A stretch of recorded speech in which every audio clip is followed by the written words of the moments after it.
नमस्कार, corporate radar में आप सभी का स्वागत है। आज का शो बेहद खास है। आज हम आरबीआई की तरफ से जो बड़ा अनाउंसमेंट आया है देर रात कल, रिजर्व बैंक ने कंज्यूमर लोन पर रिस्क वेटेज बढ़ा दिया है। इसका बैंकों और एनबीएफसीज पर कैसा असर होगा, ये बात बेहतर समझने के लिए इस वक्त हमारे साथ एक एक्सक्लूसिव बातचीत में मौजूद हैं भारत के सबसे बड़ा पब्लिक सेक्टर बैंक एसबीआई के चेयरमैन दिनेश खारा साहब, जिन्होंने हमें वक्त दिया है। वो लंदन में है बट फिर भी हमसे बातचीत करेंगे और हमें समझाएंगे ये बैंकिंग इंडस्ट्री के लिए इसके क्या मायने हैं और कंज्यूमर्स के लिए भी इससे क्या समझना चाहिए। सर, सबसे पहले तो आपका बहुत बहुत स्वागत है, धन्यवाद, आपने हमें समय दिया। ये जो बड़ी अनाउंसमेंट आई है, इसका हमें पहले तो सर मायने आप समझाएं। आरबीआई ने जो रिस्क वेटेज पर्सनल लोन्स के लिए 100 से 125% किया, इसका कैसे आप राशनल कैसे देखते हैं सर? सारे कमर्शियल बैंक्स पे ये अप्लाई होता है, क्या मायने हैं, इसको आप कैसे समझेंगे? आपकी फर्स्ट रिएक्शन जानना चाहूंगी।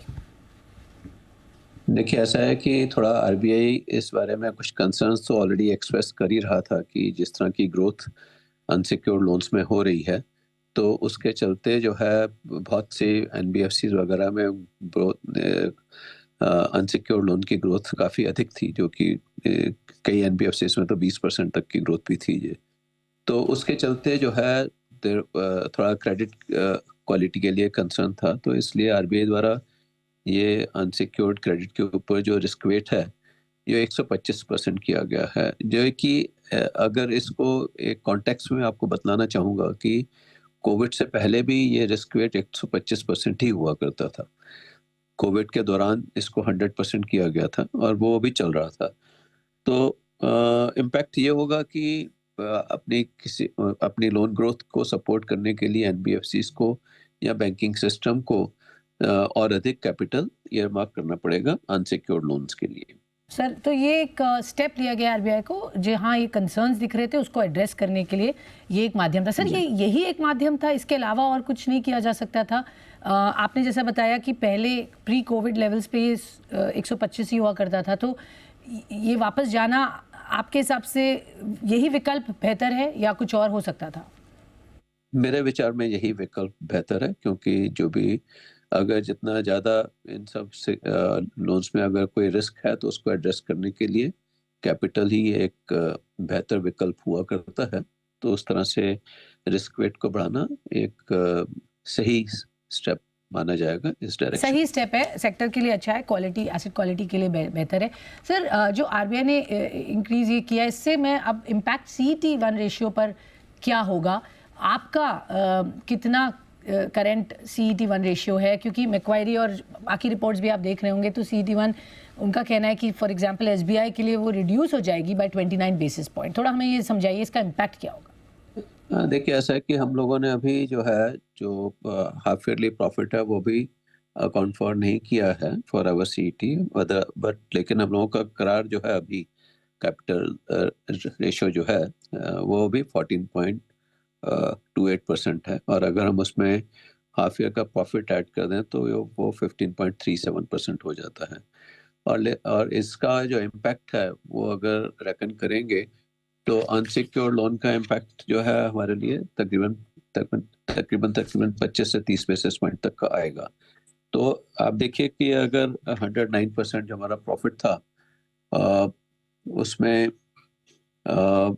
ये जो है 109% के अगेंस्ट अगर 30 से 35% तक अनसिक्योर्ड लोन के लिए जो जो जो कैपिटल कंजम्पशन होगा वो बढ़ जाएगा।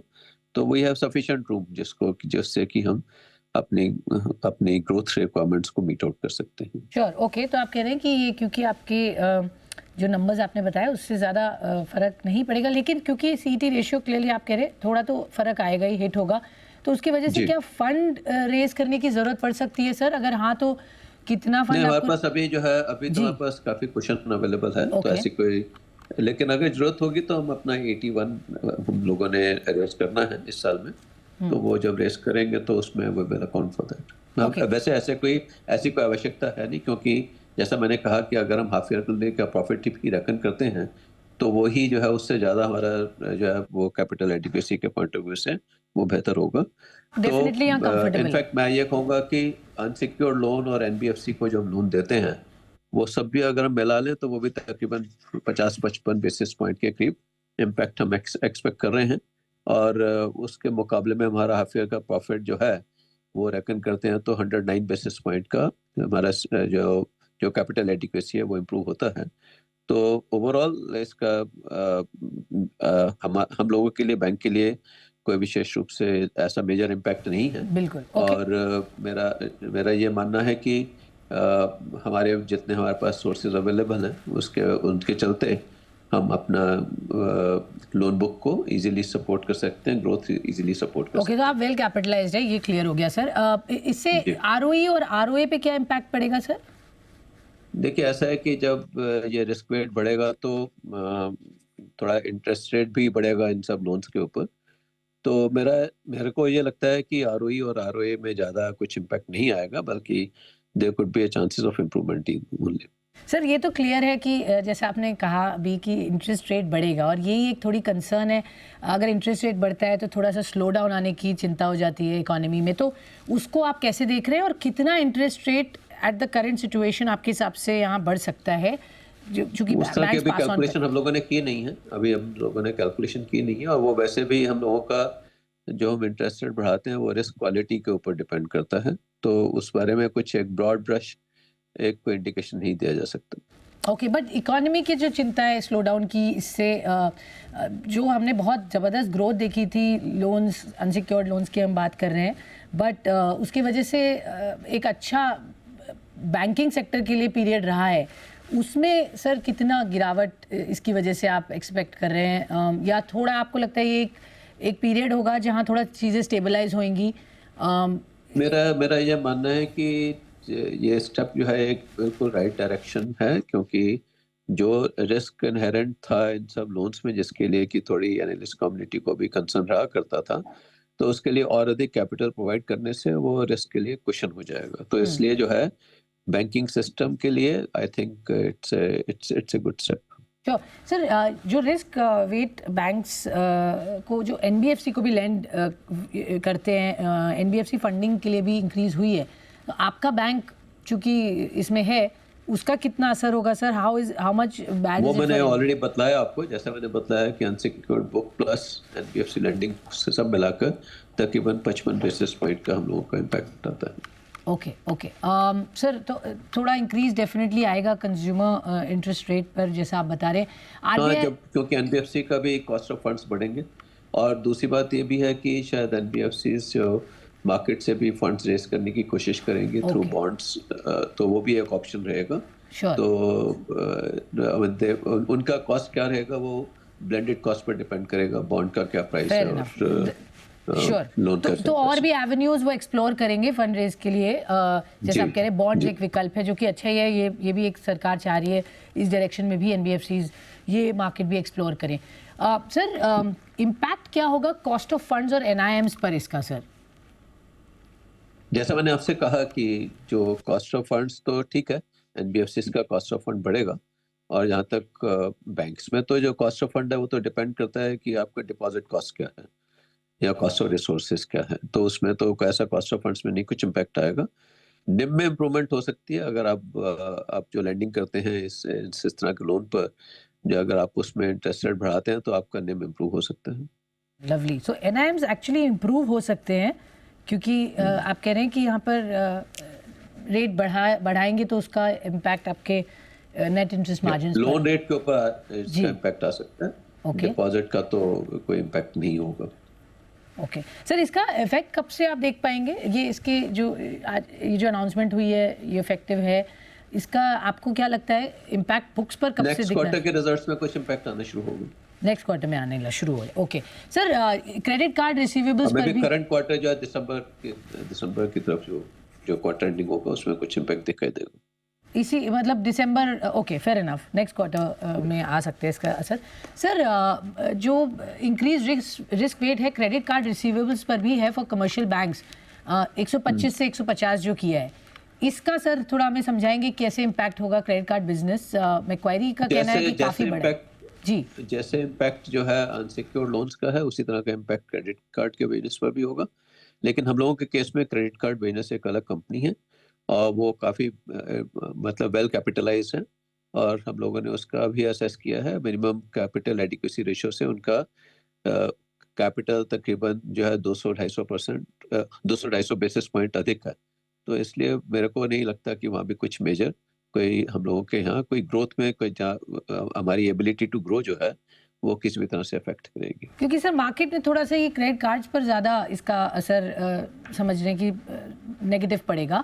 इनफैक्ट मैक्वायरी की report sir I am sure आपने भी देखी होगी, वहाँ कह रहे हैं कि एसबीआई कार्ड्स का सीईटी रेशियो 450 बेसिस पॉइंट तक रिड्यूस हो जाएगा। तो उनकी ये हमारे पास अभी कैपिटल एडिक्वेसी रेशियो वहाँ पे 22% के करीब थी, तो उसका अगर रिड्यूस भी होता है तब भी जो है जो कैपिटल एडिक्वेसी प्रिस्क्राइब्ड है आरबीआई द्वारा उससे हम कहीं अधिक हैं, अधिक लेवल पर हैं। तो उसमें उस कारण से हमारे पास ग्रोथ कैपिटल भी अवेलेबल है और हम जो है सक्षम हैं इस जो इंक्रीज कैपिटल की रिक्वायरमेंट है उसको मीट आउट करने। सर चूंकि ये एक स्टेप आरबीआई ने, आपने कहा कि कोविड से पहले भी था, ये इंपॉर्टेंट बात थी क्योंकि ज़्यादा लोगों को नहीं मालूम था कि 125 पहले भी था जो 100 हुआ और अब वापस 125 किया।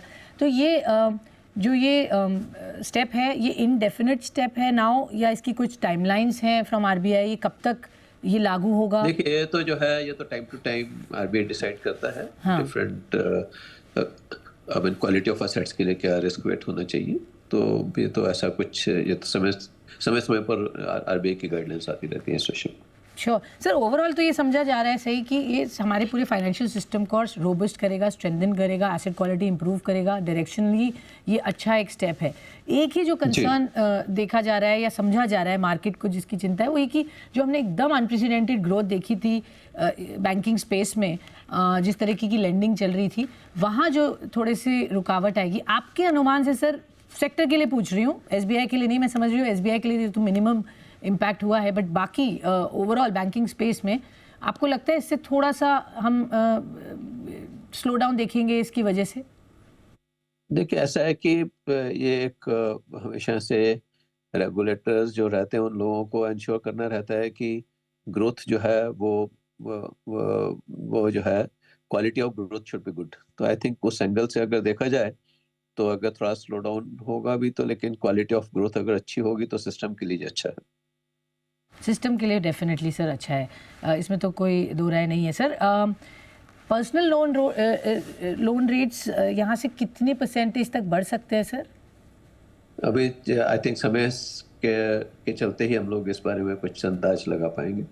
ओके बैंक सर इस पे डिसीजन आई मीन बिकॉज ये इफेक्टिव इमीडिएटली हो चुका है तो ये तो जो है इसका इसमें कई फैक्टर्स रहते हैं। मार्केट का बॉरोअर की एबिलिटी क्या है और कितने रेट पर जो है लोन रहेगा सिस्टम में, तो वो सब चीज़ें रहेंगी। तो I think it is too early to assess that impact.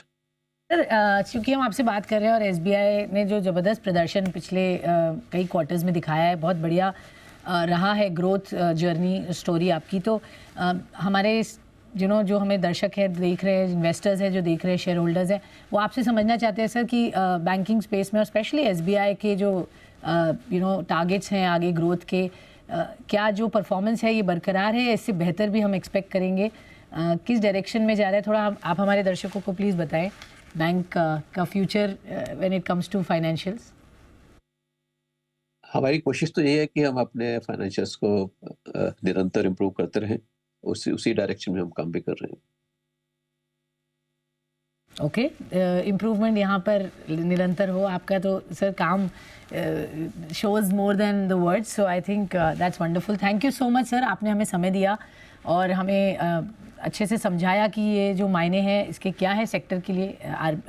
RBI ने जो एक बड़ा अनाउंसमेंट किया और एसबीआई जो कि भारत का सबसे बड़ा पब्लिक सेक्टर बैंक है, वो इसको कैसे देखता है और बैंक पर क्या असर है। बहुत बहुत धन्यवाद सर, आप हमारे साथ जुड़े लंदन से और हमारे साथ समय निकाला। Thank you.